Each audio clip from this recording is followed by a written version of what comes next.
La gente que ha vivido en más de un país a menudo me cuenta cuán difícil es adaptarse a las nuevas culturas. Cada país tiene sus propias costumbres, leyes y valores, y lo que es apropiado en una nación no es necesariamente apropiado en las demás. La gente de negocios, los turistas e incluso los misioneros tienen que invertir mucho tiempo en aprender las formas del nuevo país en el que están de visita. En muchos aspectos sucede lo mismo en la vida cristiana. Todos nacimos fuera de Cristo, separados de su reino. Muchos de nosotros pasamos años aprendiendo y siguiendo las formas del reino de las tinieblas.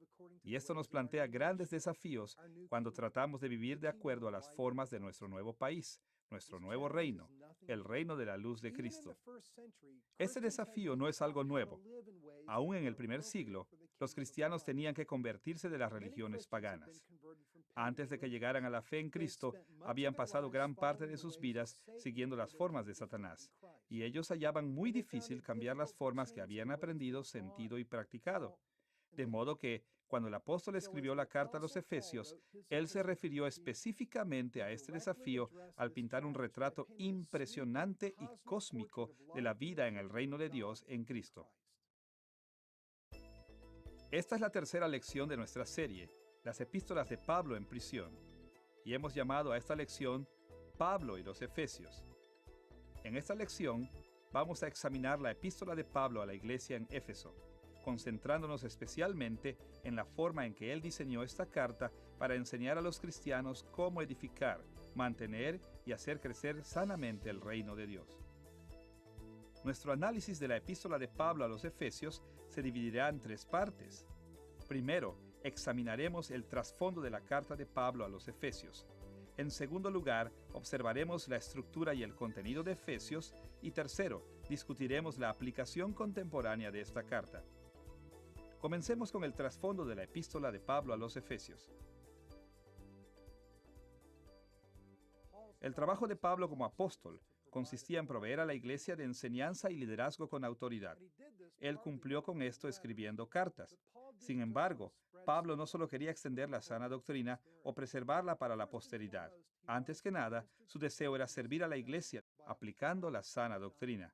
Sus cartas fueron pastorales y cariñosas y apuntaban directamente a los problemas que la iglesia enfrentaba en el primer siglo. Esto significa que al estudiar la carta de Pablo a los Efesios es útil comenzar con preguntas como: ¿a quién fue dirigida esta carta? ¿Y qué hechos significativos estaban enfrentando en sus vidas? El conocer las respuestas a preguntas como estas nos ayudará a comprender mejor las enseñanzas de Pablo. A medida que analicemos el trasfondo de la carta de Pablo a los Efesios, nos concentraremos en tres aspectos. Primero, trataremos la autoría de Pablo de la carta. Segundo, identificaremos la audiencia original de la carta. Y tercero, observaremos el propósito de Pablo al escribirles a ellos. Comencemos analizando la autoría de Pablo de la carta a los Efesios.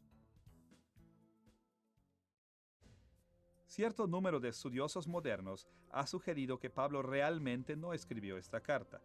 Por el contrario, han argumentado que Efesios fue escrita por uno de los alumnos de Pablo para continuar con el legado de Pablo y aplicar sus enseñanzas en nuevas formas.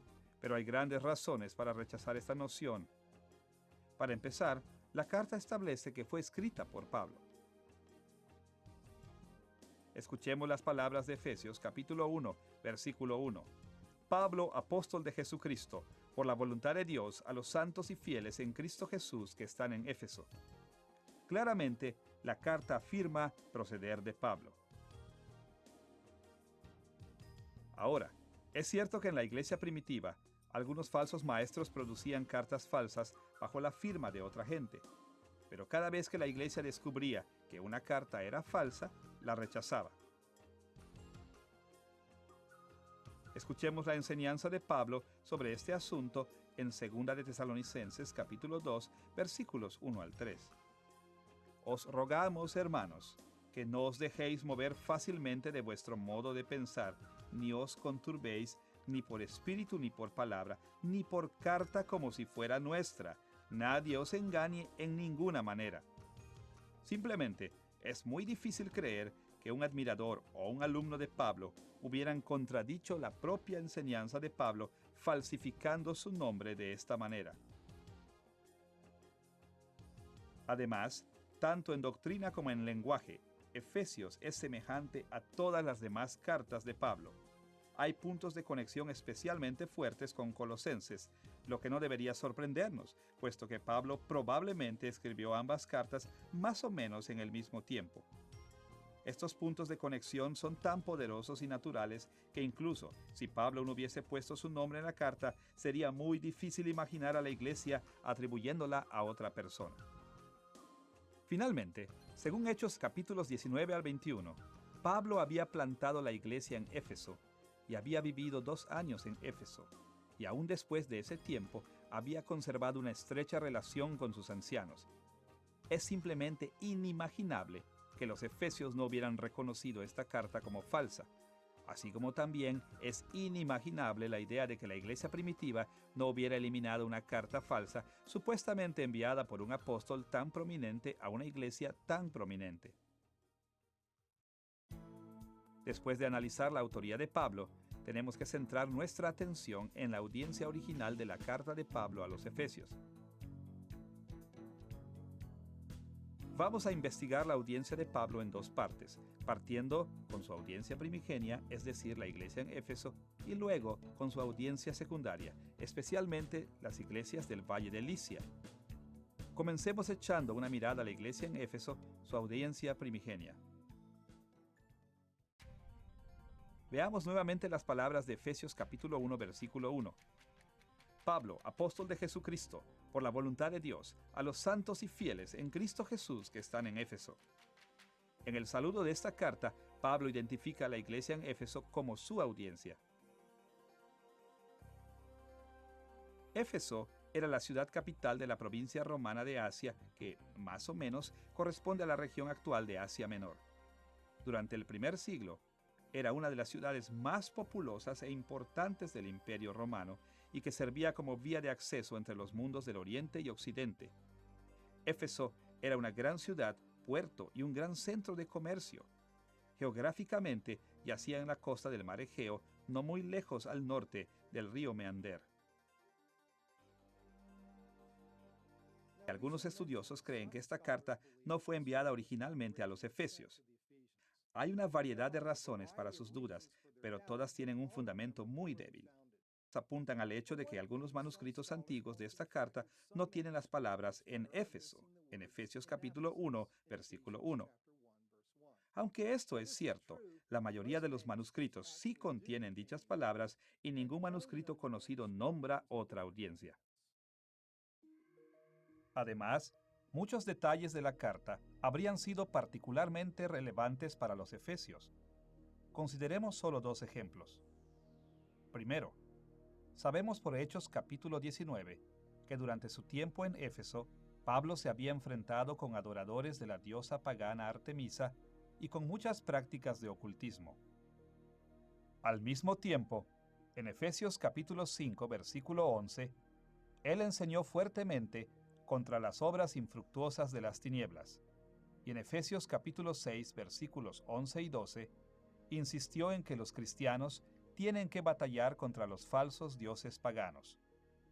Segundo, sabemos por la investigación arqueológica que a la ciudad de Éfeso se le consideraba como la nodriza de Artemisa, y se decía que Artemisa había hecho de Éfeso la ciudad más gloriosa de la provincia de Asia Menor.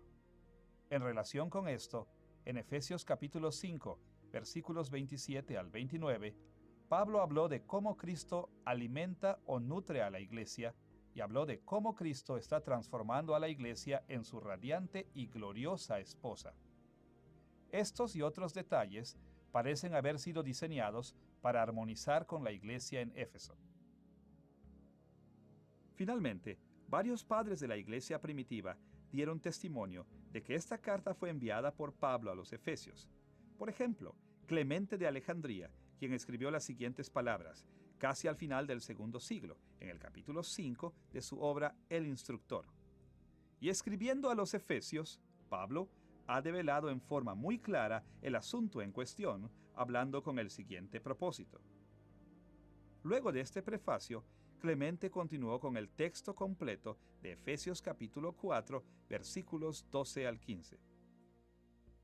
Del mismo modo, Tertuliano, quien escribió muy al comienzo del siglo III, dijo lo siguiente en su obra Contra Marción, libro 5, capítulo 17. Tenemos, según la verdadera tradición de la Iglesia, que esta epístola fue enviada a los Efesios, no a los de la Odisea. Según Tertuliano, toda la tradición de la Iglesia anterior a ese tiempo afirmaba que esta carta había sido enviada a Éfeso. Y ningún testigo de la Iglesia primitiva contradice a Tertuliano en este punto.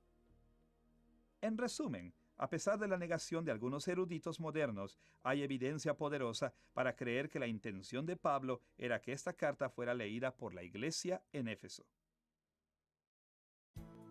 Ahora que hemos revisado la evidencia de que la iglesia en Éfeso fue la audiencia primigenia de Pablo, debemos centrar nuestra atención en su audiencia secundaria, particularmente en las iglesias del Valle de Licia. Hubo un número de iglesias que en el primer siglo creció en el Valle de Licia. Sabemos que hubo iglesias en las ciudades de Colosas y Laodicea, y tenemos buenas razones para suponer que también hubo una iglesia en Hierápolis. El Valle de Licia yacía al oriente de Éfeso, a lo largo de uno de los tributarios del Meander, y se conectaba con Éfeso a través de una serie de caminos. Aun cuando no se menciona a estas iglesias en la carta de Pablo a los Efesios, hay buenas razones para sospechar que Pablo al escribir las tenía en mente. Consideraremos dos tipos de evidencias que apuntan a las iglesias del Valle de Licia como audiencia secundaria de Pablo. Primero, la evidencia de que Pablo le escribió a una audiencia que no le era familiar. Y segundo, la importancia de esta carta para las iglesias del Valle de Licia. Comencemos observando algunos detalles que sugieren que la audiencia de Pablo no le era familiar. Consideren las primeras palabras de Pablo en Efesios capítulo 1, versículo 15. Yo, habiendo oído de vuestra fe en el Señor Jesús y de vuestro amor para con todos los santos. Aparentemente, Pablo solo había oído sobre la fe de su audiencia, no la conocía de primera mano. Había una parte importante de su audiencia cuya fe él no había conocido de primera mano. Sus palabras en Efesios capítulo 3, versículos 2 y 3 sugieren lo mismo. Si es que habéis oído de la administración de la gracia de Dios que me fue dada para con vosotros, que por revelación me fue declarado el misterio, como antes lo he escrito brevemente. Pablo afirmaba que su audiencia sabía de su evangelio, no porque él se lo había enseñado anteriormente, sino porque había escrito acerca de esto en los primeros capítulos de esta misma carta. Pero por supuesto que Pablo se lo había enseñado personalmente a los efesios. Otra indicación de que Pablo le escribió a una audiencia compuesta por mucha gente que no le era familiar es que su carta no contiene referencias personales. En todas sus otras cartas canónicas, Pablo indica que conocía a sus lectores personalmente al incluir cosas como los nombres de los individuos de su audiencia que él conocía, saludos a gente específica, menciones sobre el tiempo que él había pasado con sus lectores, términos familiares para dirigirse a los lectores como hermanos, expresiones del amor por sus lectores y su descripción de sí mismo como el padre espiritual de sus lectores. De hecho, la carta de Pablo a los Efesios es su única carta canónica que no contiene referencias personales. Y esto, a pesar del hecho que tenía una relación muy íntima con la iglesia en Éfeso.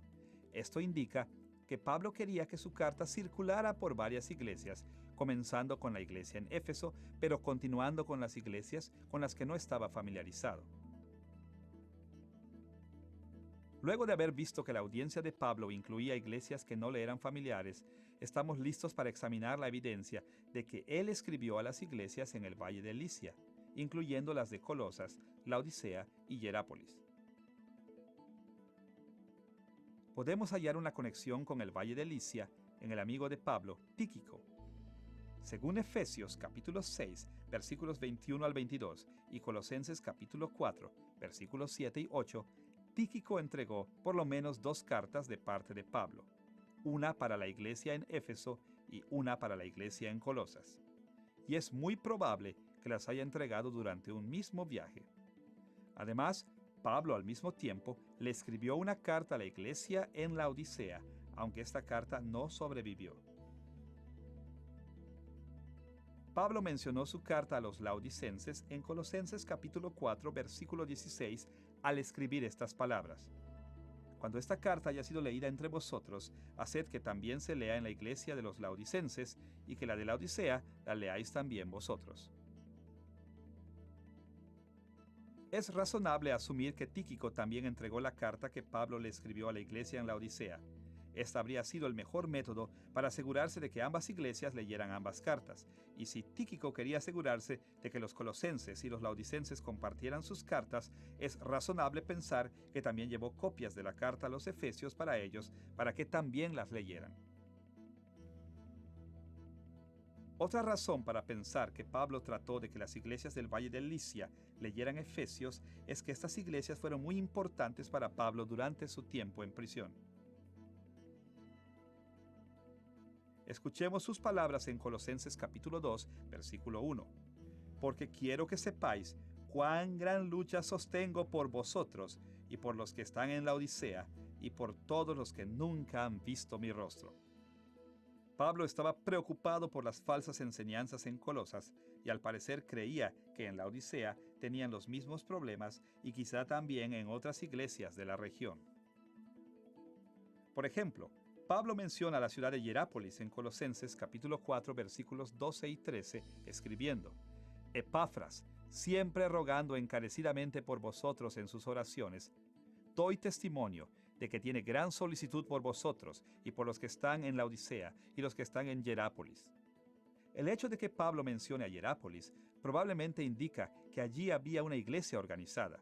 La implicación parece ser que las iglesias del Valle de Licia estaban financiando en común la estadía de Epafras con Pablo, haciendo de Epafras un recordatorio de las iglesias a las que representaba. En todo caso, la preocupación de Pablo por las iglesias del Valle de Licia sugiere que él no habría perdido la oportunidad de ministrarlas, especialmente si esto solo requería el hacer una copia extra de una carta que Tíquico tenía que llevar. Un tercer factor que debería llevarnos a pensar que Efesios fue escrita para las iglesias del Valle de Licia es que las cartas de Pablo a los Efesios y a los Colosenses se refieren a problemas similares. Esto es evidente a causa de los muchos paralelos entre las cartas de Pablo a estas dos iglesias e indica que la epístola a los Efesios también habría sido relevante y apropiada para las iglesias del Valle de Licia. Mencionaremos solo un ejemplo a modo de ilustración. Tal como lo vimos en la lección anterior, los colosenses estaban luchando contra los falsos maestros que adoraban y veneraban a los demonios. Pablo contrarrestó sus herejías enfatizando la supereminente grandeza de Jesucristo por sobre todo el cosmos, especialmente sobre los demonios. Por ejemplo, en Colosenses capítulo 1, versículo 16, Pablo describe a Jesús con estas palabras: Porque en él fueron creadas todas las cosas, las que hay en los cielos y las que hay en la tierra, visibles e invisibles, sean tronos, sean dominios, sean principados, sean potestades, todo fue creado por medio de Él y para Él.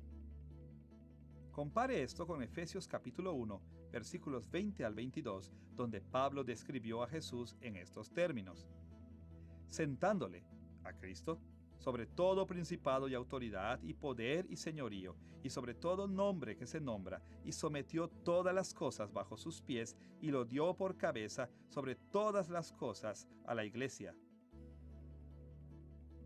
En este pasaje, tal como en el de Colosenses que leímos recién, Pablo usó las palabras griegas arkai y exousiai, aquí traducidas como principado y autoridad. Estas dos palabras se refieren principalmente a los seres espirituales. También repite su uso de la palabra kurioteteis, que puede referirse tanto a líderes humanos como a seres espirituales, como ángeles y demonios. Finalmente, Pablo emplea la palabra griega dunamai, aquí traducida como señorío. Aun cuando dunamai se usa a menudo para significar una fuerza o habilidad simple, el judaísmo del primer siglo solía aplicar ese término a los demonios que se alineaban con Satanás para luchar contra Dios. Ahora, nunca debemos olvidar que cada una de las epístolas de Pablo, desde la prisión, tenía cualidades distintas. Sin embargo, el rol de Tíquico como mensajero de Pablo, la especial preocupación que Pablo tenía por las iglesias del Valle de Licia y los temas similares de Efesios y Colosenses sugieren con mucha fuerza que Pablo también tenía en mente a las iglesias del Valle de Licia cuando escribió Efesios. Ahora que hemos visto que la audiencia original de Pablo probablemente incluía tanto a la iglesia en Éfeso como a las iglesias del Valle de Licia, estamos en condiciones de observar con mayor detenimiento su propósito al escribir. ¿Por qué Pablo sintió la necesidad de enviar esta carta? ¿De qué manera esta epístola apunta a los problemas de estas iglesias? Pablo diseñaba sus cartas para apuntar a problemas específicos de un grupo de gente relativamente localizado, a quienes él conocía directa o personalmente.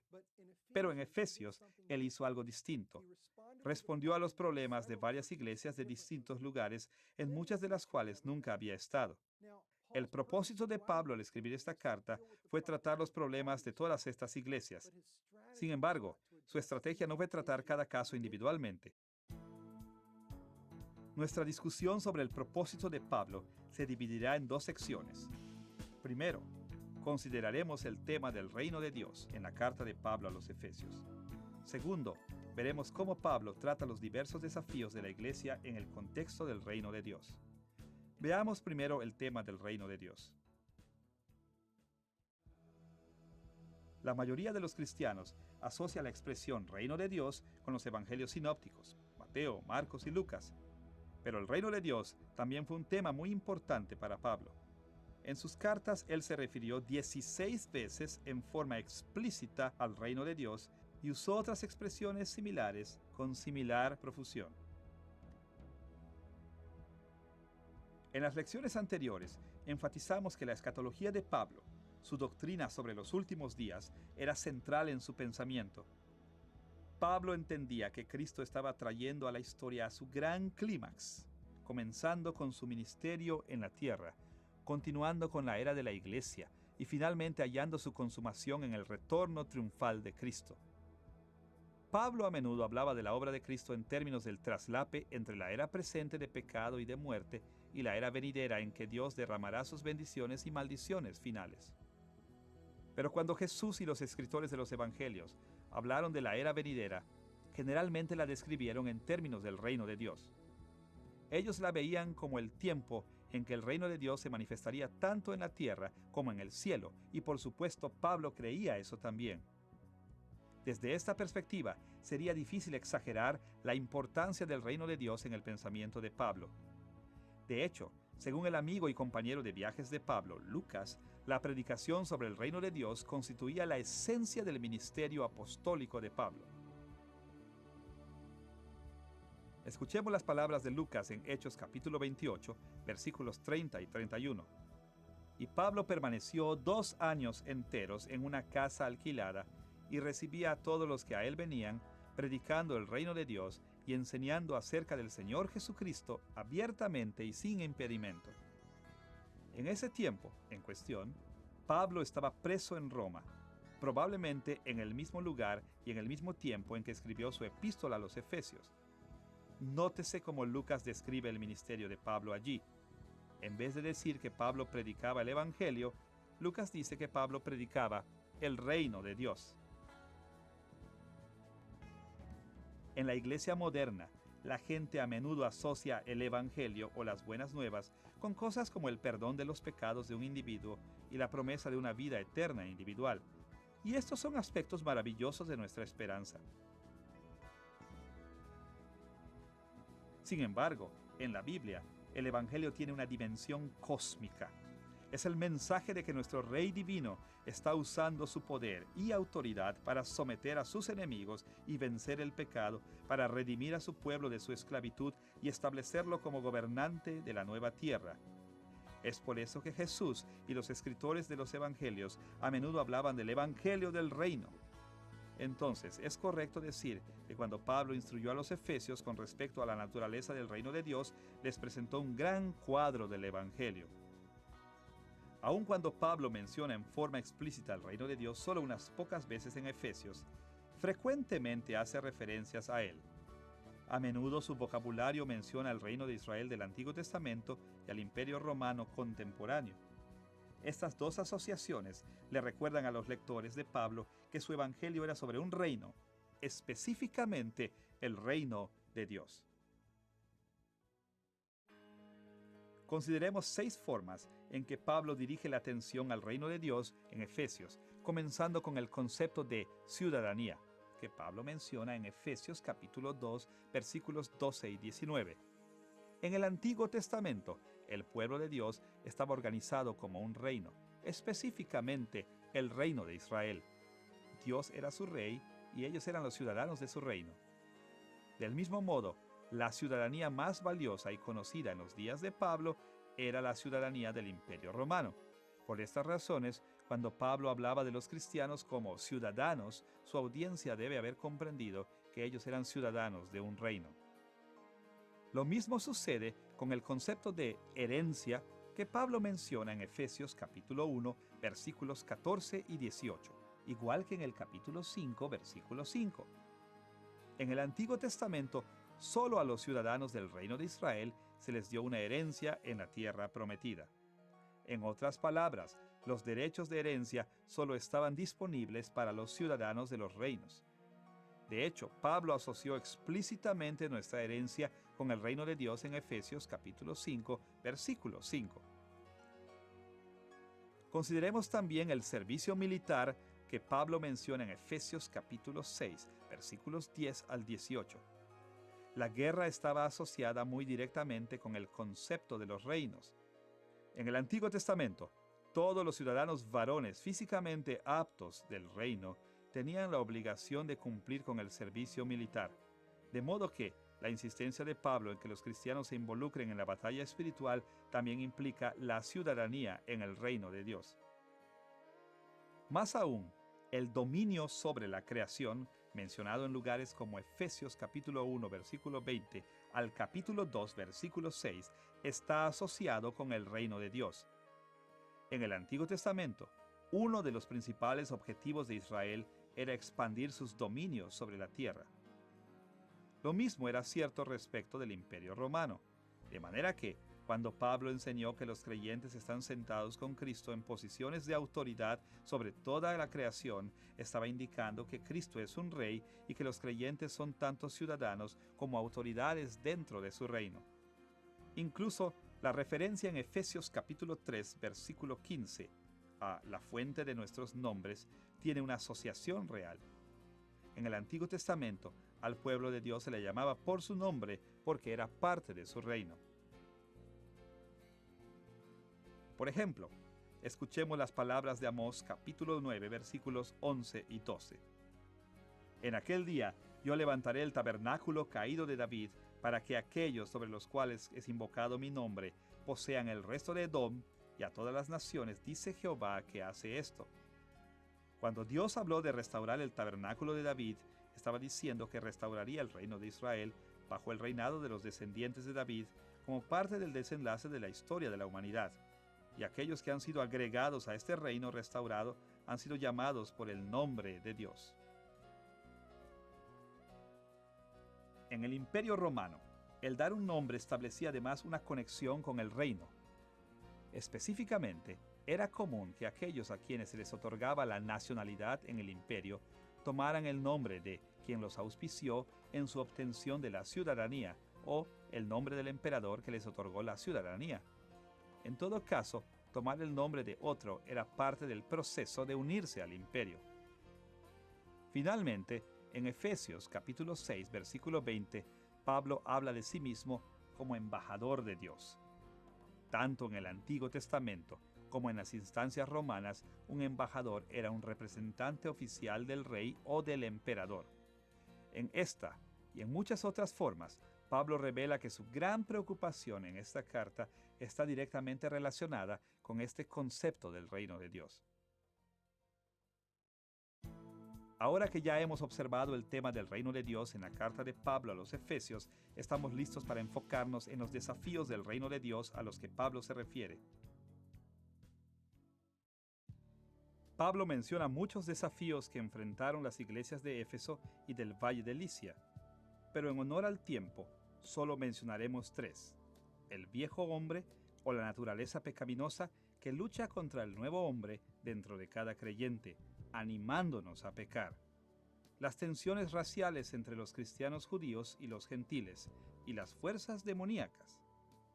Primero, cuando Pablo escribió acerca de nuestra naturaleza pecaminosa y nuestros hábitos pecaminosos, él apeló al lenguaje del reino, enseñando que el pecado no debe caracterizar a los ciudadanos del reino de Dios. Por ejemplo, en Efesios capítulo 5, versículo 5, Pablo escribe estas palabras: «Porque sabéis esto, que ningún fornicario, o inmundo, o avaro que es idólatra, tiene herencia en el reino de Cristo y de Dios». Los ciudadanos del reino de Dios pueden obedecer o desobedecer a Cristo. Si obedecen siendo fieles a su rey, ellos heredarán las bendiciones del pacto, incluyendo cosas como el perdón de los pecados y la vida eterna. Estas bendiciones son otorgadas a todos los creyentes porque en Cristo son contados como que cumplieron con el pacto en forma perfecta. Pero un ciudadano que rechaza a Cristo, rebelándose en contra del Rey y la salvación que ofrece, esa persona no tiene herencia en el reino de Cristo. Segundo, Pablo usó la figura del reino de Dios para referirse al tema de la tensión étnica o racial entre judíos y gentiles en la iglesia. Escuchemos sus palabras en Efesios capítulo 2, versículos 11 al 13. «Por tanto, acordaos de que en otro tiempo vosotros los gentiles en cuanto a la carne erais llamados incircuncisión por la llamada circuncisión. Estabais sin Cristo, alejados de la ciudadanía de Israel y ajenos a los pactos de la promesa, pero ahora en Cristo Jesús habéis sido hechos cercanos».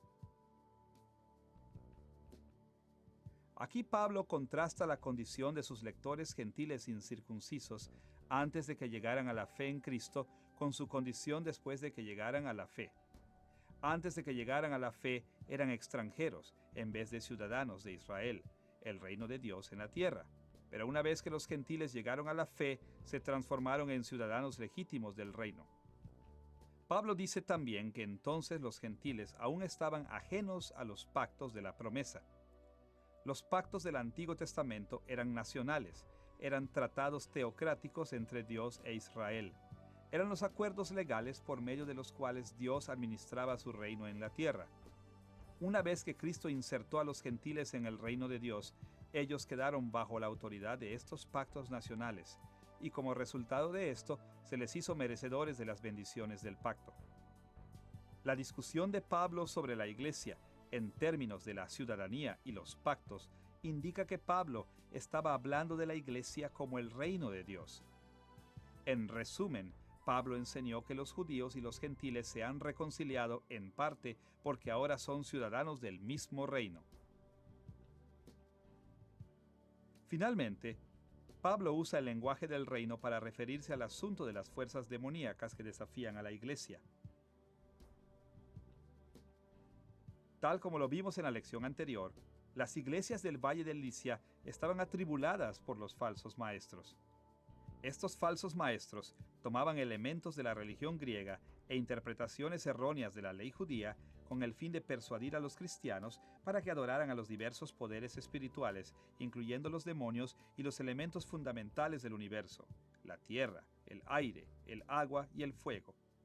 Pablo caracteriza a estos demonios y a estos elementos fundamentales de numerosas formas en consonancia con su teología del reino de Dios. Pero su afirmación más explícita al respecto aparece en Efesios capítulo 2, versículos 1 y 2. «Y Él os dio vida a vosotros, cuando estabais muertos en vuestros delitos y pecados, en los cuales anduvisteis en otro tiempo, siguiendo la corriente de este mundo, conforme al príncipe de la potestad del aire, el espíritu que ahora opera en los hijos de desobediencia». Pablo dice que los demonios tienen su propio reino, al que denomina el reino del aire. Este reino tiene un gobernante o rey que lo gobierna. Tal como vemos en el resto de las Escrituras, el espíritu malo es Satanás. No es de sorprenderse que Pablo más tarde describa la oposición entre la iglesia y el reino de Satanás como una guerra entre reinos. Escuchen sus palabras en Efesios capítulo 6, versículo 12. Porque no tenemos lucha contra sangre y carne, sino contra principados, contra potestades, contra los gobernadores de las tinieblas de este siglo, contra huestes espirituales de maldad en las regiones celestes.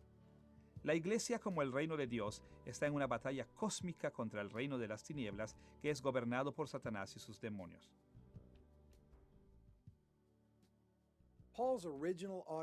La audiencia original de Pablo tenía una gran variedad de problemas, desde el pecado personal a la tensión racial, al paganismo y a los demonios. Y Pablo determinó que la mejor forma de referirse a estos diversos problemas era relacionándolos todos en un tema común.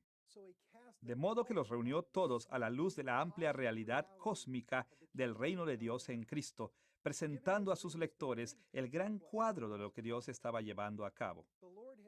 El Señor había creado de nuevo a su pueblo, dándole la ciudadanía en su reino, de modo que ya no fueran esclavos de sus naturalezas pecaminosas o del reino de Satanás. Él los había llamado y les había dado el poder de vivir en armonía el uno con el otro, compartiendo las bendiciones de su reino, y los había armado contra sus enemigos demoníacos. Al apelar de esta manera al tema del reino de Dios, Pablo les dio a estas congregaciones de la iglesia primitiva una manera de concebir la vida cristiana como un todo y de animarlas a vivirla con amor y dedicación. Ahora que hemos explorado el trasfondo de la epístola de Pablo a los Efesios, estamos en posición de analizar la estructura y el contenido de la carta de Pablo a la iglesia en Éfeso. La epístola a los Efesios se puede dividir en 5 secciones principales. Incluye una salutación en el capítulo 1, versículos 1 y 2. Adoración a Dios en el capítulo 1, versículos 3 al 14. Una explicación de la constante oración de Pablo por los Efesios en el capítulo 1, versículos 15 al 23. El cuerpo principal que contrasta los reinos de la luz y de las tinieblas desde el capítulo 2, versículo 1 al capítulo 6, versículo 20, y los saludos finales en el capítulo 6, versículo 21 al versículo 24. La salutación aparece en el capítulo 1, versículos 1 y 2. Establece que la carta proviene del apóstol Pablo y menciona que su apostolado es por la voluntad de Dios. Esta referencia a la voluntad de Dios identifica a Pablo como un oficial representante de Dios, de modo que las palabras de Pablo conllevan una autoridad divina. La salutación concluye con un tipo de saludo en la forma de una breve bendición. Luego viene a continuación una sección de adoración a Dios en el capítulo 1, versículos 3 al 14. Esta es la única carta canónica de Pablo en que la salutación es seguida por una sección de adoración a Dios como esta. Típicamente, después de su salutación, Pablo continuaba con una referencia personal o con saludos personales, pero tal como lo hemos visto, no hay referencias personales de ningún tipo en la epístola a los Efesios. No sabemos con certeza por qué Pablo decidió no incluir ningún saludo personal. Puede que haya pensado que una sección de adoración funcionaría mejor en una carta circular, o puede que haya querido preparar el camino para las secciones doctrinales siguientes. Algunos han visto esta sección como el comienzo de un diálogo de oración que se extiende por los primeros 3 capítulos. Otros han apuntado que en el mundo antiguo las doxologías al rey eran comunes en los escritos oficiales. En todo caso, las razones de Pablo para estructurar la carta de esta manera fueron complejas. Puede que sea difícil imaginarse cuáles fueron los motivos de Pablo para incluir esta adoración, pero no es difícil reconocer su contenido. Podemos concentrarnos en cosas como su fuerte teología trinitaria a través de estos versículos, honrando explícitamente la obra del Padre, del Hijo y del Espíritu Santo, o su énfasis en la salvación a través del sacrificio de Jesucristo en el versículo 7, o la revelación del misterio del Evangelio en el versículo 9, o la promesa de nuestra gloria futura asegurada por el don del Espíritu Santo en los versículos 11 al 14. Todas estas ideas son dignas de atención. Pero hay una idea más amplia, que no solo incluye todos estos hilos de la adoración de Pablo, sino que además explica muchos más detalles mencionados en este pasaje. Y no es de sorprenderse que esta idea sea el reino de Dios. Por ejemplo, en los versículos 4 y 5, Pablo honra a Dios por su gobierno soberano, adorándolo por predestinar a ciertos individuos para ser un pueblo especial. En los versículos 9 y 10, Pablo además alaba a Dios por su gobierno soberano sobre toda la creación que eventualmente pondrá todas las cosas bajo el dominio de Cristo. Más allá de esto, en los versículos 5 al 7, Pablo adora la gracia de Dios para con su pueblo. Dios ha demostrado su misericordia, adoptando, redimiendo y perdonando a su pueblo. Era común en la antigüedad que los reyes ejercieran grandes actos de misericordia con sus pueblos, aun cuando los actos de misericordia de Dios claramente exceden a cualquiera ofrecido por gobernantes meramente humanos. Y en el versículo 14, Pablo adora a Dios por nuestra herencia en Cristo. Esto se refiere al reino de Dios porque en el capítulo 5, versículo 5, Pablo identifica nuestra herencia como una herencia en el reino de Cristo y de Dios, y porque los derechos de herencia solo pertenecen a los ciudadanos del reino. Luego de esta adoración introductoria, la próxima sección es una oración por los lectores de Pablo, que se halla en Efesios capítulo 1, versículos 15 al 23.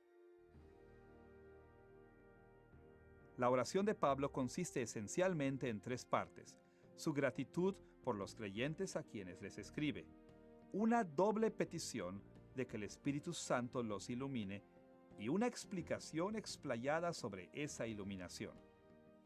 La oración de Pablo repite los mismos elementos que vemos en la sección anterior de alabanza.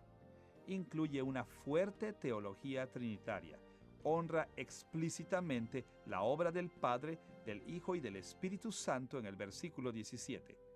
Enfatiza que la salvación viene a través del sacrificio de Jesucristo en los versículos 19 al 20. Su principal petición es, en los versículos 17 al 19, por una mayor revelación del Evangelio en la forma de una iluminación que permita a los creyentes comprender las bendiciones que han recibido. Y habla en el versículo 18 de la esperanza de nuestra gloria futura. Y tal como en la sección de adoración, la idea principal del reino de Dios provee el contexto en el que se mencionan todas estas otras ideas. Al explorar el tema del reino de Dios en la adoración de Pablo, nos concentramos en tres detalles. Dios, gobernante soberano, que incluye su poder y su autoridad. La gracia de Dios, que consiste en las cosas buenas que Él libremente nos da, y nuestra herencia en Cristo, que incluye todas las bendiciones del pacto de Dios con su pueblo. Y no es de sorprenderse de que estos tres elementos del reino también estén presentes en su oración. Pablo menciona la soberanía de Dios cuando habla de la supereminente grandeza del poder y del poder de la fuerza del Padre en el versículo 19, y cuando habla de Cristo siendo entronizado por sobre todas las otras autoridades en el versículo 21. Y habla de la gracia de Dios cuando menciona que el poder de Dios es para nosotros los que creemos, en el versículo 19, como cuando dice que Cristo gobierna como Rey en beneficio de la Iglesia en los versículos 22 y 23. Y finalmente, en el versículo 18, Pablo habla directamente de la gloriosa herencia de Cristo en los santos, que es la esperanza a la que los creyentes somos llamados. Pablo puede hablar de la herencia de Cristo como nuestra esperanza, porque, tal como lo enseña en el cuerpo de la carta, Cristo comparte su herencia con nosotros, de modo que su herencia es nuestra herencia también. Simultáneamente, esto alude a la idea común del Antiguo Testamento que hallamos, por ejemplo, en Deuteronomio 9, versículos 26 al 29, de que la gente del reino fue grandemente bendecida por este acuerdo. Luego de ver la centralidad del reino en la adoración y en la petición de Pablo, tenemos que ir al cuerpo principal de esta epístola, que se halla en el capítulo 2, versículo 1, al capítulo 6, versículo 20. El cuerpo se concentra en el contraste entre el reino justo de Dios por una parte y el reino pecaminoso de los demonios y de la humanidad caída por la otra. Hay muchas formas de bosquejar el cuerpo principal de la epístola de Pablo a los Efesios, pero en concordancia con nuestro enfoque de esta lección, nuestro bosquejo enfatizará cómo los temas del cuerpo principal se relacionan con el tópico del reino de Dios. Dividiremos el cuerpo en 3 secciones principales. Primero, la enseñanza de Pablo sobre la ciudadanía en el reino, en el capítulo 2, versículos 1 al 22. Segundo, su explicación de la administración del reino, en el capítulo 3, versículos 1 al 21. Y tercero, un código de vida dentro del reino de Dios que hallamos desde el capítulo 4, versículo 1 al capítulo 6, versículo 20. Observaremos con mayor detalle cada una de estas secciones. Comencemos entonces observando la ciudadanía en el reino de la luz, en el capítulo 2, versículos 1 al 22. La enseñanza de Pablo sobre la ciudadanía en el reino de luz de Dios se puede dividir en 3 secciones. Primero, Efesios capítulo 2, versículos 1 al 3, se concentra en el hecho de que los seres humanos caídos nacen en el reino de las tinieblas y son enemigos de Dios por naturaleza. Segundo, Efesios capítulo 2, versículos 4 al 10, detalla la forma en que Dios nos concede la ciudadanía en su reino, transfiriéndonos desde el reino de las tinieblas al reino de la luz. Tercero, Efesios capítulo 2, versículos 11 al 22, trata sobre la naturaleza de nuestra ciudadanía en el reino de la luz. Primero, Pablo recuerda a sus lectores que la raza humana es pecaminosa y caída. Estamos espiritualmente muertos, tenemos naturalezas perversas, servimos a los enemigos de Dios y como resultado de esto somos responsables de caer bajo la ira de Dios en el día del juicio. Escuchen la forma en que él describe a la humanidad caída en Efesios capítulo 2, versículos 1 al 3. Vosotros estabais muertos en vuestros delitos y pecados, siguiendo la corriente de este mundo, conforme al príncipe de la potestad del aire. Todos nosotros vivimos en otro tiempo en los deseos de nuestra carne, haciendo la voluntad de la carne y de los pensamientos, y éramos por naturaleza hijos de ira, lo mismo que los demás. Los seres humanos caídos son enemigos de Dios.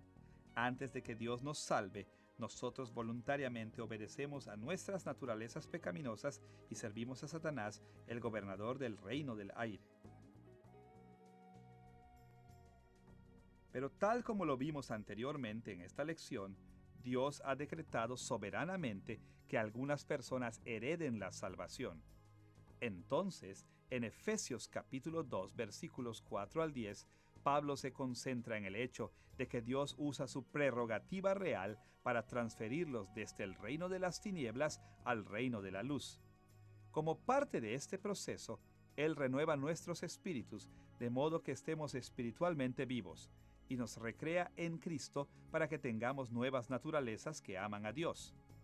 Él además predestina buenas obras para que nosotros las realicemos y así sirvamos a Dios y no a sus enemigos. Y como resultado de esto, esperamos incomparables riquezas en la era venidera en vez de la ira y el juicio de Dios. El último tópico que Pablo trata en esta sección es la forma en que Dios ahora ha cumplido el ideal del Antiguo Testamento de reunir a judíos y gentiles en un solo reino bajo el gobierno soberano de Dios. A través de todo el Antiguo Testamento se menciona este ideal. Por ejemplo, en el Salmo 22, versículos 27 y 28, David escribe esta visión de la naturaleza del reino de Dios. Se acordarán y se volverán a Jehová todos los confines de la tierra, y todas las familias de las naciones adorarán delante de ti. Porque de Jehová es el reino, y él regirá las naciones. Sin embargo, en los días de Pablo, el estatus de los cristianos gentiles era un tema de mucha controversia. Los cristianos judíos generalmente no objetaban la conversión de los gentiles, pero algunos de ellos sentían que los gentiles eran cristianos de segunda clase. Antes de que Cristo viniera, los judíos ciertamente recibían un trato preferencial en el reino de Dios. El pueblo del pacto de Dios consistía principalmente en la nación de Israel, y todas las bendiciones del pacto pertenecían a los judíos hombres y libres. Pablo conocía esta verdad de la fe del Antiguo Testamento, pero a través de los apóstoles, el Nuevo Testamento enseña que todos los creyentes, sean judíos o gentiles, hombres o mujeres, esclavos o libres, reciben las bendiciones eternas del pacto únicamente a través de la unión con Cristo.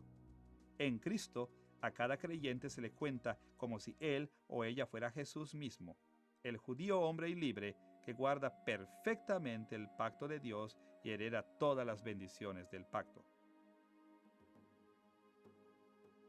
Como resultado, las viejas diferencias entre judíos y gentiles en el reino de Dios son obsoletas. Porque cada uno obtiene la salvación de la misma forma, el nuevo estándar consiste en un estatus y un tratamiento semejante para cada ciudadano, independientemente de su origen étnico. Y a causa de esto, todos los ciudadanos del reino de la luz son ciudadanos plenos, con los mismos derechos y privilegios, incluyendo el libre acceso a Dios. Tal como Pablo escribe en Efesios capítulo 2, versículos 13 al 19.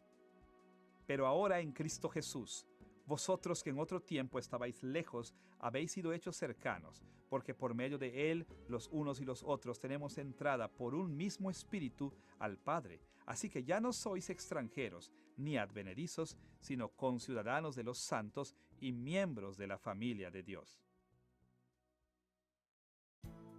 Ahora que hemos visto la idea de la ciudadanía en el reino de luz de Dios, tenemos que ir a las enseñanzas de Pablo sobre la administración del reino y que él presenta en Efesios capítulo 3, versículos 1 al 21.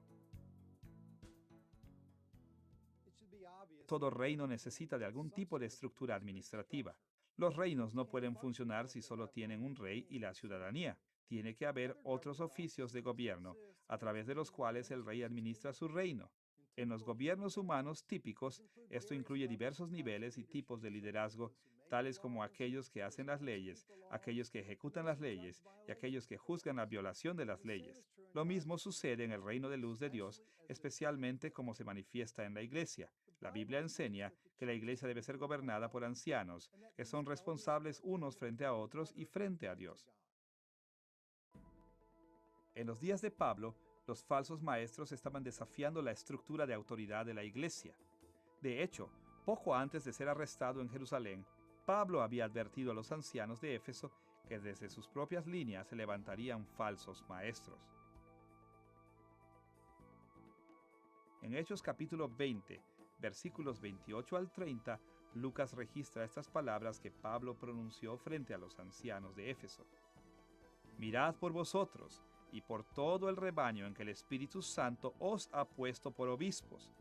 Yo sé que después de mi partida entrarán en medio de vosotros lobos rapaces que no perdonarán al rebaño, y de vosotros mismos se levantarán hombres que hablen cosas perversas para arrastrar tras sí a los discípulos. Pablo sabía que se levantarían falsos maestros y que desordenarían a la iglesia, de modo que él instruyó a los ancianos para que hicieran guardia contra esos falsos maestros. Pero, ¿qué le dio a Pablo la autoridad para asignar esta tarea a los ancianos y condenar a los falsos maestros? Bueno, en los días de Pablo había otro oficio eclesiástico por medio del cual Dios administraba su reino y que existió como un oficio fundacional, pero que ya no existe hoy. Y este fue el oficio de apóstol. Fue ejercido por aquellos a quienes Dios mismo eligió y entrenó, y que estuvieron personalmente con el Señor Jesucristo resucitado, hombres como Pablo. Los apóstoles fueron investidos con la autoridad de Dios y gobernaron en forma infalible sobre toda la iglesia, incluyendo a los ancianos. En Efesios capítulo 3, versículos 2 al 7, Pablo describe su autoridad apostólica en relación con la administración del reino de Dios. Escuchemos sus palabras ahí.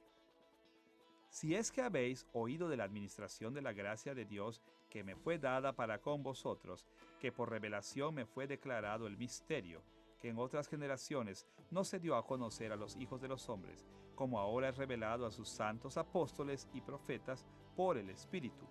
Yo fui hecho ministro de este Evangelio, por el don de la gracia de Dios que me ha sido dado según la operación de su poder. Los apóstoles poseyeron una gracia especial de Dios que les dio el poder y la autoridad para su ministerio, y la revelación especial de Dios que les enseñó la verdad infalible. Y a ellos Dios les asignó la tarea de enseñar esta revelación a la iglesia. Entonces, como un apóstol, Pablo tenía la obligación y el derecho de explicar las reglas del reino de Dios a sus ciudadanos y de condenar a aquellos que se levantaban en su contra. Dios nombró a Pablo como su representante oficial en la tierra, su apóstol, y este apostolado hizo que la palabra de Pablo fuera autoritativa, como si hubiera sido pronunciada por Dios mismo. Pero, ¿por qué era tan importante la autoridad de Pablo en este punto de su epístola a los Efesios? Para ponerlo en forma simple, la iglesia necesita saber en quién confiar. Si hemos de agradar a Dios, tenemos que estar informados, tenemos que saber lo que Dios requiere de nosotros. Pero en los días de Pablo había tantos falsos maestros circulando que era difícil saber cuáles eran realmente los requerimientos de Dios. Los falsos maestros decían una cosa y el liderazgo establecido de la iglesia decía otra. Pablo resolvió este problema haciendo uso de su autoridad apostólica. Les recordó a sus lectores que dado que él era un apóstol, su autoridad y su discernimiento eran mayores que los de los demás. Ningún falso maestro podía alegar ser un apóstol y, por lo tanto, ningún falso maestro podía tener el discernimiento de Pablo o hablar con autoridad divina. Pablo, por otra parte, pronunció las palabras de Dios al pueblo de Dios para liderarlos en la verdad. Muy sabiamente, la enseñanza de Pablo sobre la administración del reino no terminó con su afirmación de autoridad, sino con una oración que hallamos en Efesios capítulo 3, versículos 14 al 21. Pablo había sido misionero, pastor y apóstol por suficiente tiempo como para saber que la gente no reconoce o acepta la verdad solo porque la oyen. Él sabía que él tenía las palabras de vida, pero también sabía que él no podía hacer que la gente caída creyera en ellas. Entonces oró para que el Espíritu Santo iluminara sus mentes, para que ellos aceptaran su autoridad y su enseñanza, y oró para que, como consecuencia, ellos vivieran en una manera que edificara el reino de Dios y bendijera a sus ciudadanos. Ahora que hemos revisado las ideas de ciudadanía y administración en relación con el reino de Dios, debemos ir al código de vida en el reino de luz, registrado en el capítulo 4, versículo 1 al capítulo 6, versículo 20. Este código de vida del reino contiene muchas y diferentes instrucciones sobre el comportamiento cristiano, pero puede resumirse de la siguiente forma. Leemos sobre el orden eclesiástico en el reino en Efesios capítulo 4, versículos 1 al 16. La purificación del reino en el capítulo 4, versículo 17 al capítulo 5, versículo 20. El orden doméstico en el reino en el capítulo 5, versículo 21 al capítulo 6, versículo 9. Y finalmente, la lucha del reino en el capítulo 6, versículos 10 al 20. La sección sobre el orden eclesiástico del reino que se halla en Efesios capítulo 4, versículos 1 al 16, se concentra principalmente en las posiciones de liderazgo, influencia y autoridad en la iglesia. Y la enseñanza de Pablo enfatiza las formas en que estos roles operan en conjunto por el bien de todos. Los ciudadanos no deben ser envidiosos de los demás, sino apreciar las contribuciones hechas por sus hermanos y hermanas. Cuando cada persona realiza las tareas que le asignaron, beneficia a Cristo. Y porque beneficia a Cristo, beneficia a todo el reino. Consideren a este respecto las palabras de Pablo en Efesios capítulo 4, versículo 8. Por lo cual dice, subiendo a lo alto, llevó cautiva la cautividad y dio dones a los hombres. En este pasaje, Pablo hace referencia al Salmo 68, versículo 18, que presenta al Señor como un rey victorioso que regresa de la batalla. En el Salmo 68, el Señor recibe los despojos de guerra de sus enemigos vencidos. Pablo, sin embargo, se concentra en lo que el Señor hace con estos regalos. Tal como los reyes antiguos, Él los comparte con su ejército. Entonces, en un sentido muy real, estos dones no solo benefician a Cristo, sino a la gente de su reino. Pablo describe algunos de estos dones en Efesios capítulo 4, versículos 7 al 12. Pero a cada uno de nosotros fue dada la gracia conforme a la medida del don de Cristo. Y Él mismo constituyó a unos apóstoles, a otros profetas, a otros evangelistas, a otros pastores y maestros, a fin de perfeccionar a los santos para la obra del ministerio, para la edificación del cuerpo de Cristo. Cristo ha repartido sus dones de forma que permitan a los ciudadanos de su reino el servicio de los unos a los otros. Y por medio de este servicio, el reino de Cristo crece y se fortalece.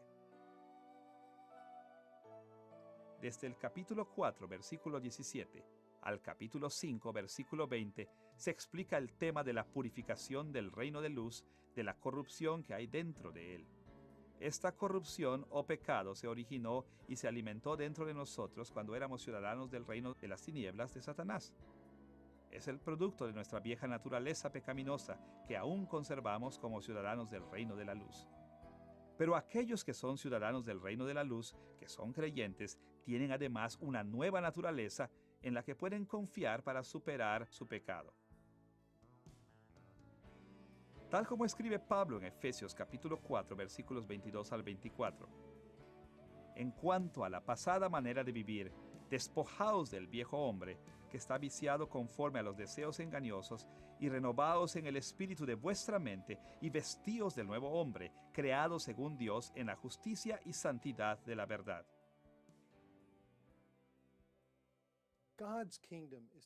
El reino de Dios debe ser lo más moralmente puro posible. Tiene que reflejar el carácter de su rey, y esto en beneficio de todo el reino. Después de todo, Dios bendice y recompensa la pureza moral. Entonces, evitando el pecado y realizando buenas obras, los ciudadanos incrementan la santidad del reino y aseguran su herencia en él. El tema del orden doméstico en el reino de luz es tratado en Efesios capítulo 5, versículo 21 al capítulo 6, versículo 9. Esta sección habla de mantener las estructuras de poder apropiadas que existen en nuestros hogares y de la forma en que cada parte dentro de las relaciones de autoridad debe relacionarse con los demás. En muchas maneras, esta sección es similar a la enseñanza de Pablo sobre el orden eclesiástico que hallamos en Efesios capítulo 4, versículos 1 al 16. En esa sección, Pablo enseña que todos deben honrar y respetar a quienes sustentan posiciones de liderazgo, influencia y autoridad en la iglesia, y enseña que aquellos que están en una posición de liderazgo trabajan por el beneficio de todos.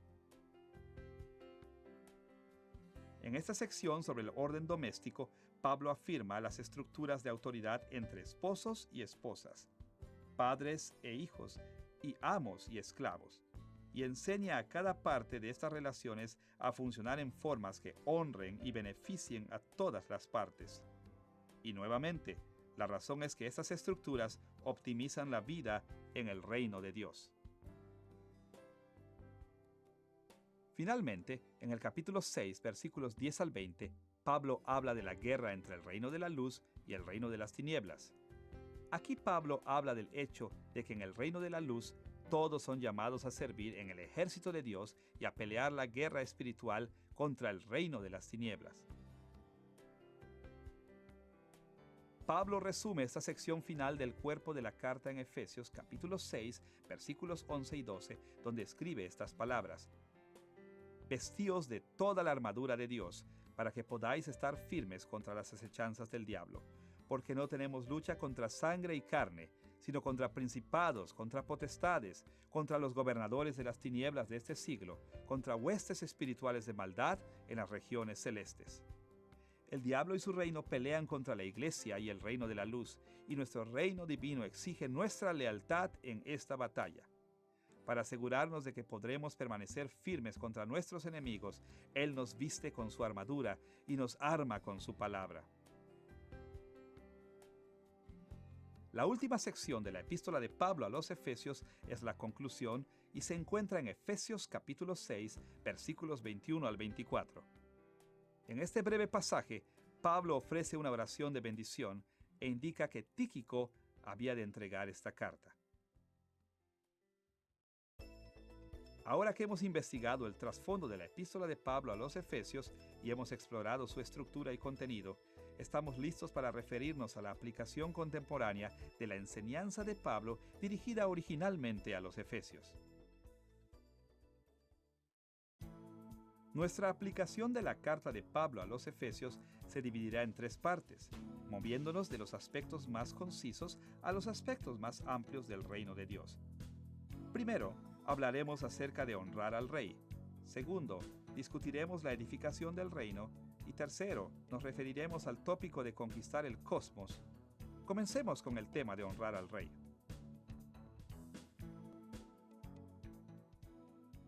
Tal como lo vimos, la epístola de Pablo a los Efesios apela a la idea de que Dios es el Rey divino sobre toda la creación, especialmente sobre el reino de su pueblo.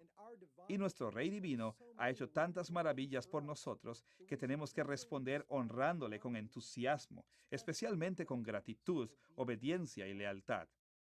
Preservando la forma en que las sociedades antiguas hablaban acerca de los reyes y su pueblo, Pablo describe la gracia real de Dios para con nosotros en términos del amor y describe nuestras obligaciones para con Él de la misma forma. Por ejemplo, escuchen las palabras de Pablo en Efesios capítulo 2, versículos 4 al 7. Pero Dios, que es rico en misericordia, por su gran amor con que nos amó, aun estando nosotros muertos en pecados, nos dio vida juntamente con Cristo, y juntamente con Él nos resucitó, y asimismo nos hizo sentar en los lugares celestiales, para mostrar en los siglos venideros las abundantes riquezas de su gracia en su bondad para con nosotros en Cristo Jesús. Este pasaje es parte del argumento más amplio de Pablo que explica cómo Dios nos hace ciudadanos de su reino. Y su punto en estos versículos es que Dios demuestra su amor cuando nos regenera, nos transfiere a su reino, nos sitúa en una posición de honor y de autoridad y nos entrega nuestra herencia. En el mundo antiguo, los reyes a menudo expresaban amor por sus súbditos y también exigían que sus súbditos los amasen a ellos. En este contexto nacional, la palabra amor describe fidelidad y devoción, tal como incluso hoy nosotros hablamos de amar a nuestros países.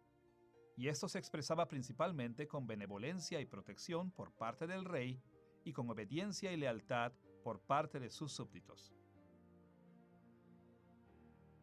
Y eso es lo que vemos precisamente en la descripción que Pablo hace del amor de Dios por su pueblo. Los hechos históricos del Evangelio prueban que Dios está comprometido con la gente de su reino y que nos valora en gran manera. Su fidelidad para con nosotros se demuestra a través de su benevolencia y protección, las que se expresan en hechos como nuestra predestinación, la muerte de Cristo por nosotros, la regeneración de nuestros espíritus, nuestra ciudadanía en el reino de Dios, nuestra unión con Cristo, el Rey Celestial, y la gloria que heredaremos en el futuro. Y dado que Dios ha hecho todo esto tan maravilloso por nosotros, estamos obligados a honrarlo en retribución. Escuchen la oración de Pablo en Efesios capítulo 3, versículo 17 al capítulo 4, versículo 1. Para que seáis plenamente capaces de comprender con todos los santos cuál sea la anchura, la longitud, la profundidad y la altura, y de conocer el amor de Cristo, que excede a todo conocimiento. A Él sea gloria en la Iglesia en Cristo Jesús, por todas las edades, por los siglos de los siglos. Amén. Yo pues, preso en el Señor, os ruego que andéis como es digno de la vocación con que fuisteis llamados. En este pasaje, Pablo extrae dos aplicaciones del amor de Dios. Primero, honra a Dios en una adoración doxológica, dándole la gloria a Él. Segundo, Pablo exhorta a sus lectores a honrar a Dios con su obediencia, viviendo una vida digna. Veamos con más detalle esas dos formas en que hemos de honrar a Dios, comenzando con la alabanza y la adoración que hemos de rendirle, para luego concentrarnos en nuestras vidas de obediencia para con Él. Vayamos primero a la alabanza y la adoración. En Efesios capítulo 5, versículos 19 y 20, Pablo instruye explícitamente a sus lectores a que honren a Dios con alabanza y adoración escribiendo estas palabras: hablando entre vosotros con salmos, con himnos y cánticos espirituales, cantando y alabando al Señor en vuestros corazones, dando siempre gracias por todo al Dios y Padre, en el nombre de nuestro Señor Jesucristo. Los cristianos siempre tienen que estar agradecidos por todas las bendiciones de Dios, y nuestra gratitud sincera hemos de expresarla con salmos, con himnos, con canciones espirituales y con música en nuestros corazones. Estas son las formas de alabanza y adoración, sea que las expresemos externamente a los demás o internamente solos con el Señor. Además de instruirnos para alabar a Dios, Pablo incluye varios modelos de alabanza para nosotros, incluyendo su alabanza introductoria en Efesios capítulo 1, versículos 3 al 14, y su oración doxológica en Efesios capítulo 3, versículos 14 al 21. Ambos pasajes nos muestran cómo honrar a Dios con una alabanza y una doxología similares. Tal como lo vimos en ambas secciones, Pablo se concentra en la obra de cada persona de la Trinidad: el sacrificio de Jesús, la revelación de Dios para con nosotros y la gloria futura que Dios ha preparado para nosotros. Y él menciona estas cosas en el contexto de honrar a Dios por su reinado sobre nosotros, hablando del gobierno soberano de Dios, su gracia para con nosotros y nuestra herencia en Cristo. Ahora, estas no son las únicas formas aceptables de honrar a Dios como Rey. Por el contrario, tal como Pablo lo enseña en Efesios capítulo 5, versículos 19 y 20, tenemos que honrar a Dios por todo, no solo por estas pocas cosas. Sin embargo, es importante reconocer que cuando honramos a Dios en alabanza y adoración, es correcto reconocer cosas específicas que Él ha hecho. Además de alabar y adorar a Dios, Pablo nos enseña a rendirle obediencia a nuestro Rey Divino como una forma de honrarlo. Una forma en la que hemos de expresar nuestra obediencia a Dios es permaneciendo ferviente y persistentemente leales a Él, dejando los poderes y los principados. Tal como lo describe Pablo en Efesios capítulo 5, versículos 8 al 10. Porque en otro tiempo erais tinieblas, mas ahora sois luz en el Señor. Andad como hijos de luz, comprobando lo que es agradable al Señor. Nosotros éramos ciudadanos del reino de las tinieblas de Satanás, pero ahora nuestras lealtades han cambiado. Dado que Dios nos ha salvado, le debemos obediencia, le debemos a Él dejar atrás nuestras formas pecaminosas del reino de las tinieblas y vivir de una forma que agrade a nuestro nuevo Señor y Rey. Pablo escribe nuevamente sobre esta lealtad en Efesios capítulo 6, versículo 24, donde pronuncia esta bendición condicional: la gracia sea con todos los que aman a nuestro Señor Jesucristo con amor inalterable. Nuestro amor por el Señor debe ser inalterable, es decir, permanente, devoto, persistente y que nunca se acaba. Dios quiere y exige nuestra completa dedicación y devoción. No funcionará simplemente agregarlo a un panteón de dioses que adoramos. Él insiste en nuestra lealtad exclusiva. Y no solo quiere nuestra lealtad pasiva, como si nos volviéramos de los falsos dioses para entonces simplemente descansar en las bendiciones de su reino. Él quiere que obedezcamos todos sus mandamientos, no solo dejando los otros dioses, sino realizando activamente las muchas buenas obras que Él ha preparado para nosotros. Las palabras de Pablo en Efesios capítulo 2, versículos 8 al 10, aportan mayor claridad al respecto. Porque por gracia sois salvos, por medio de la fe, y esto no de vosotros, pues es don de Dios, porque somos hechura suya, creados en Cristo Jesús para buenas obras, las cuales Dios preparó de antemano para que anduviésemos en ellas. Dios no nos salvó solo para evitar que perezcamos o para que disfrutemos de una vida cómoda en su reino. Más bien, Dios nos ha creado nuevamente en Cristo para que seamos ciudadanos productivos en su reino, haciendo las buenas obras que Él nos ha asignado. En el reino de Dios, las buenas obras juegan un rol específico. Son las herramientas con las que Dios extiende y purifica su reino, recibe gloria y sirve a su pueblo. Y según Pablo, el propósito de Dios de salvarnos fue asegurarse de que haríamos esas buenas obras. De modo que la respuesta apropiada a la gracia de Dios es aceptar nuestra designación de siervos y ministros. Es adoptar su objetivo como nuestro objetivo, su propósito como nuestro propósito. Es por esto que Pablo con tanta frecuencia anima a sus lectores a vivir de una manera digna que refleje el carácter del rey y de su reino. Ahora que hemos considerado algunas maneras de honrar al rey, debemos ir a la estrategia de Pablo para edificar el reino. Así como Dios exige nuestra alabanza y adoración en amor, Él también exige que le ayudemos a extender y hacer crecer su reino en la tierra. Para ayudarnos a comprender cómo edificar el reino de Dios en la tierra, Pablo emplea algunas metáforas. Cada una ofrece una profundización sobre cómo los ciudadanos del reino de Dios deben relacionarse unos con otros y con Cristo, así como la forma en que debemos cooperar con el crecimiento del reino de Dios.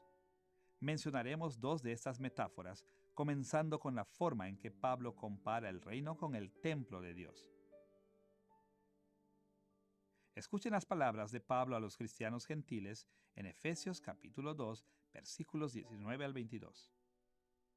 Sois miembros de la familia de Dios, edificados sobre el fundamento de los apóstoles y profetas, siendo la principal piedra del ángulo Jesucristo mismo, en quien todo el edificio, bien coordinado, va creciendo para ser un templo santo en el Señor, en quien vosotros también sois juntamente edificados para morada de Dios en el Espíritu.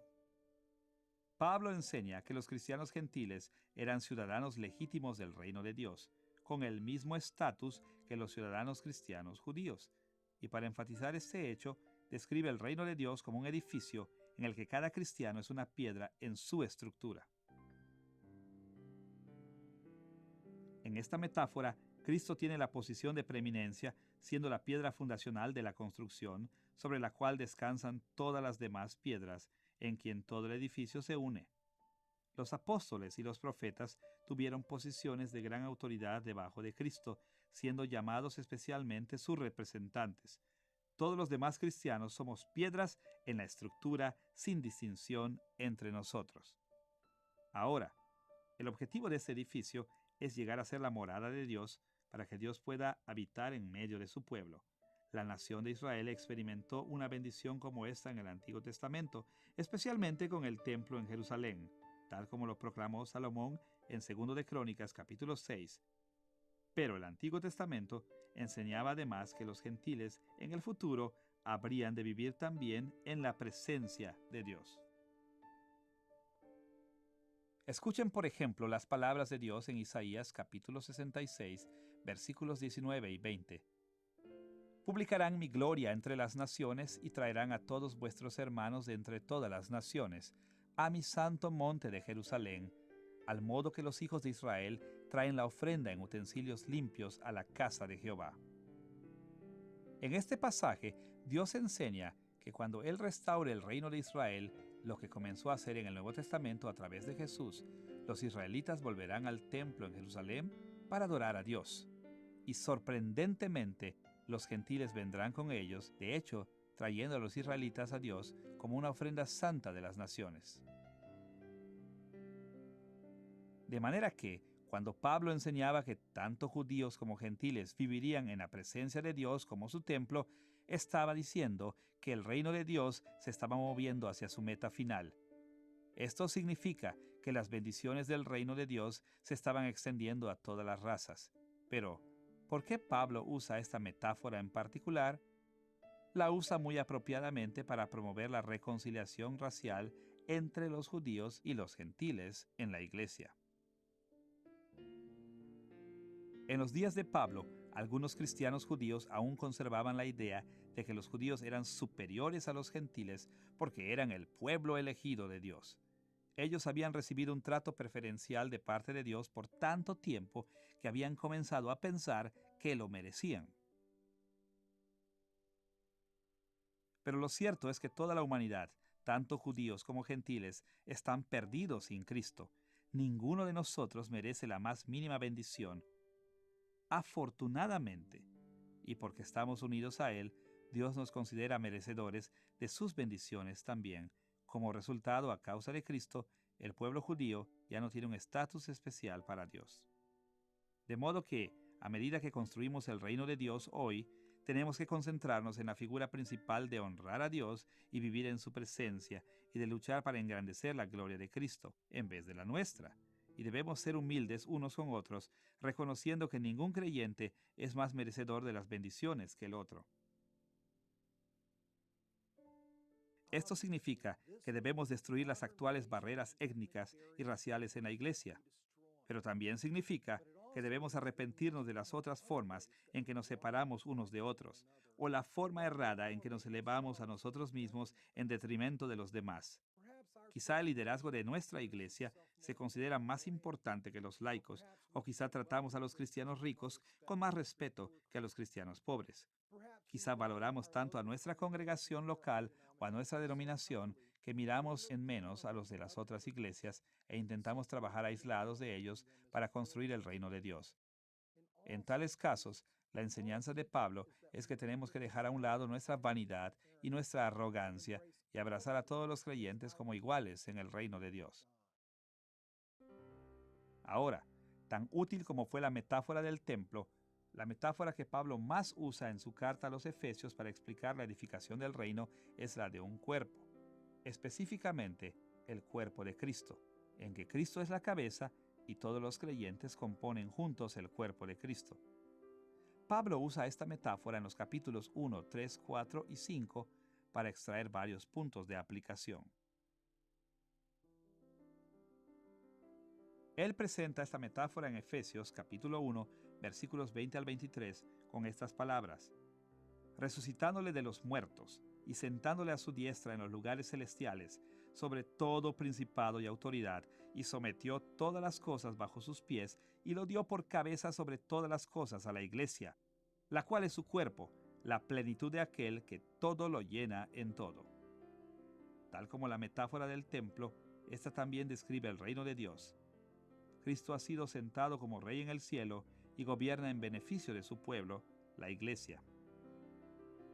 Pablo continúa con esta imagen en Efesios capítulo 3, versículo 6, agregando que los gentiles son coherederos y miembros del mismo cuerpo y copartícipes de la promesa en Cristo Jesús por medio del Evangelio. Nuevamente, se hace evidente en este pasaje el énfasis de Pablo en la reconciliación racial. Él argumenta que todos los cristianos, judíos y gentiles, están unidos a Cristo y unos con otros en Cristo, y que ambos grupos reciben bendiciones solo porque son partícipes de las promesas en Cristo. Sin embargo, el uso más completo que Pablo hace de la imagen del cuerpo de Cristo aparece en el capítulo 4, versículos 1 al 16, donde argumenta a favor del orden eclesiástico en el reino. Ahí se concentra principalmente en las posiciones de liderazgo, influencia y autoridad en la iglesia, como un medio de capacitar al resto de la iglesia para el ministerio. Él argumenta que las buenas obras que Dios ha preparado para nosotros consisten grandemente en el servicio de los unos a los otros, con el propósito de edificar la iglesia y que ésta se transforme en un reino apropiado para el Señor del universo que hay que regir. Escuchen las palabras de Pablo en Efesios capítulo 4, versículos 11 al 13. Y él mismo constituyó a unos apóstoles, a otros profetas, a otros evangelistas, a otros pastores y maestros, a fin de perfeccionar a los santos para la obra del ministerio, para la edificación del cuerpo de Cristo, hasta que todos lleguemos a la unidad de la fe y del conocimiento del Hijo de Dios, a un varón perfecto, a la medida de la estatura de la plenitud de Cristo. Dios estableció líderes en la iglesia y ellos tienen que prepararnos, al resto de nosotros, para servirnos unos a otros. Y estos líderes tienen que guiar a la iglesia hacia dos metas. La primera de estas es alcanzar la unidad de la fe. Aquí Pablo tiene en mente que la iglesia tiene que estar doctrinalmente unificada, con una comprensión acuciosa y madura, y sin sentirse satisfecha solo con un entendimiento básico del Evangelio. Esto está en sintonía con las oraciones anteriores de Pablo para que Dios capacite a los lectores de Pablo para que comprendan las bendiciones del reino de Dios en Cristo. La segunda meta es atenernos a la medida de la estatura de la plenitud de Cristo. Esta meta es cósmica en su dimensión. Es traer a toda la creación bajo el gobierno de Cristo, tal como Pablo lo enseña en Efesios capítulo 1, versículo 10. Tan maravilloso como puede parecer a través de un liderazgo apropiado en la iglesia y un ministerio dedicado entre los cristianos, es posible traer a todo el universo y someterlo bajo el señorío de Cristo. Pablo continúa con esta metáfora en Efesios capítulo 4, versículos 15 y 16, donde explica algunos aspectos específicos en que los líderes de la iglesia deben entrenar a la gente para que los practiquen. Siguiendo la verdad en amor, crezcamos en todo en aquel que es la cabeza, esto es Cristo, de quien todo el cuerpo bien concertado y unido entre sí, por todas las coyunturas que se ayudan mutuamente, según la actividad propia de cada miembro, recibe su crecimiento para ir edificándose en amor.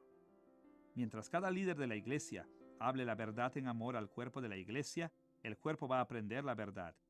Como resultado, cada cristiano será capaz de ministrar significativamente a los demás, realizando obras de servicio y de motivación. Pero noten algo más. El amor debe caracterizar tanto la enseñanza del líder como la obra de servicio de la iglesia. Ahora, así como el amor de Dios por nosotros y nuestro amor por Dios se definen fundamentalmente por la lealtad y la dedicación dentro del reino, nuestro amor por los demás cristianos también se define de esta forma. Nuestro amor por nuestros prójimos no es tanto un sentimiento de conexión personal, sino más bien un compromiso leal y una dedicación que busca su beneficio, incluso si no lo conocemos personalmente. Sin embargo, este amor no es mera cooperación o sinergia. Al contrario, el amor cristiano entiende que nuestros amigos creyentes son parte de la herencia de Cristo. Cristo quiso morir para hacerlos suyos y Él recibe la gloria y el honor porque pertenecen a Él. Esto también debería inspirarnos a valorarlos mucho más y aumentar nuestros esfuerzos por servirles. Ahora que hemos explorado los aspectos de honrar al rey y edificar el reino, debemos ir a nuestro último tema, la conquista del cosmos.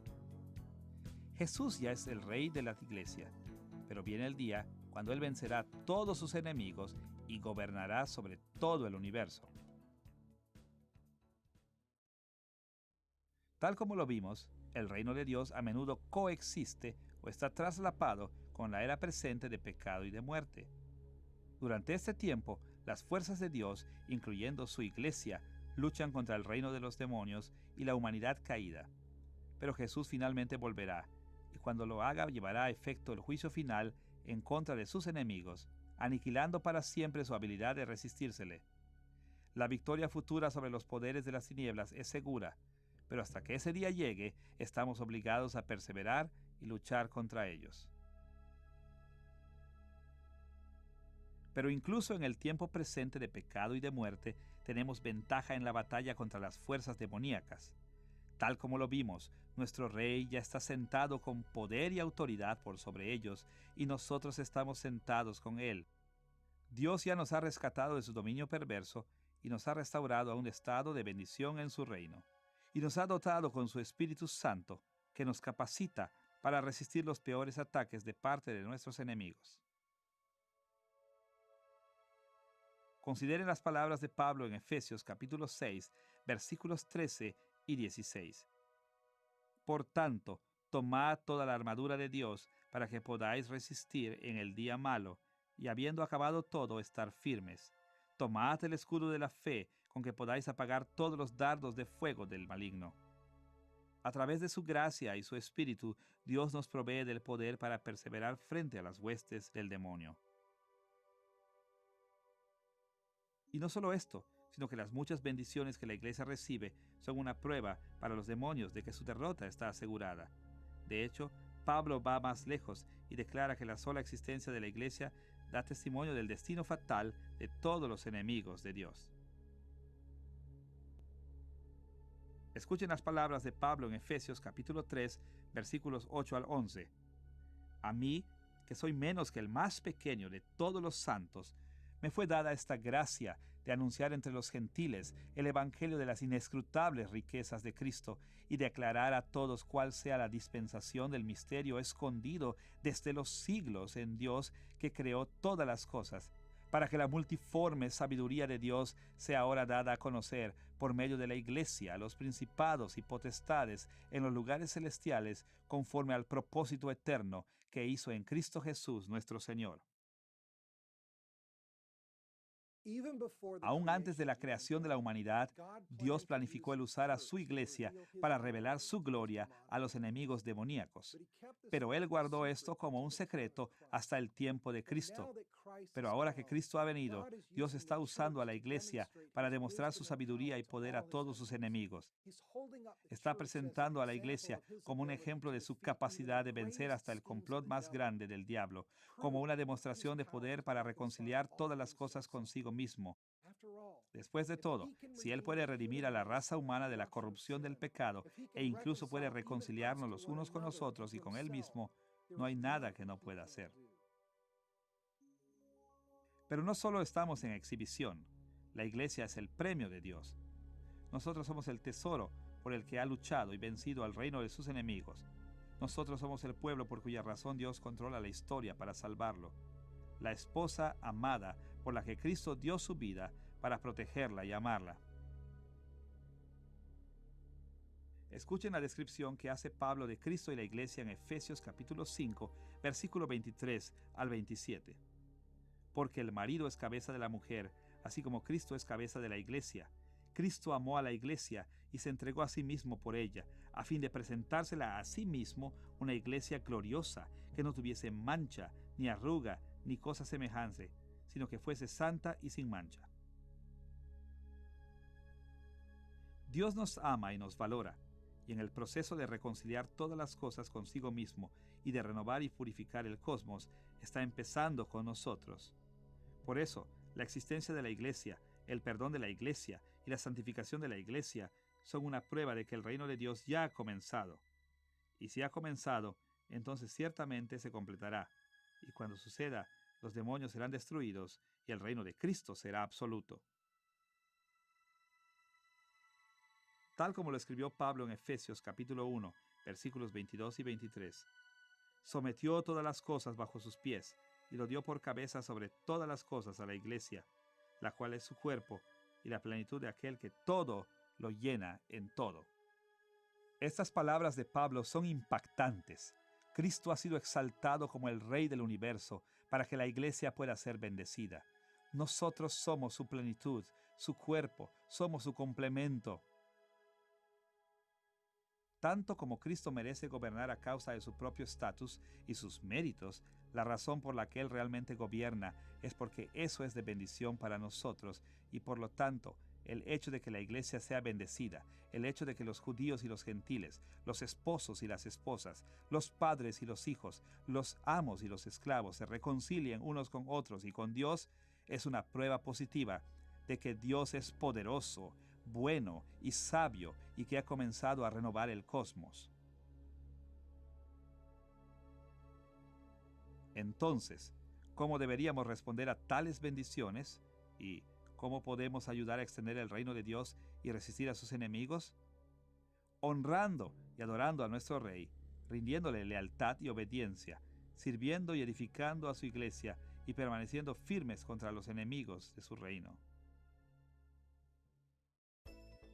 En esta lección hemos explorado la epístola circular de Pablo a los Efesios, hemos analizado el trasfondo que aporta el marco de la carta y hemos examinado la estructura y el contenido de la carta. Finalmente, hemos considerado la aplicación contemporánea de las enseñanzas de Pablo en esta epístola.